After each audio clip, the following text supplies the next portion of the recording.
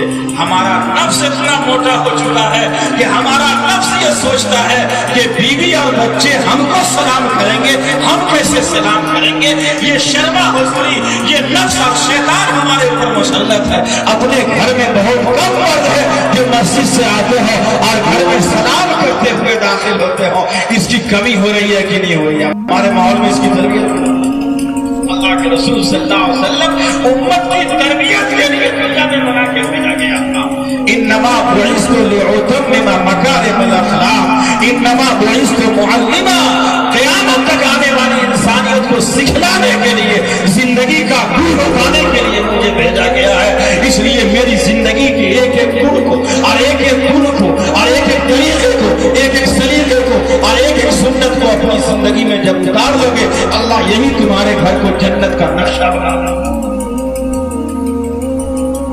تو داخل ہوتے ہیں گھر میں، السلام علیکم ورحمۃ اللہ، اور اتنا ہی نہیں، سلام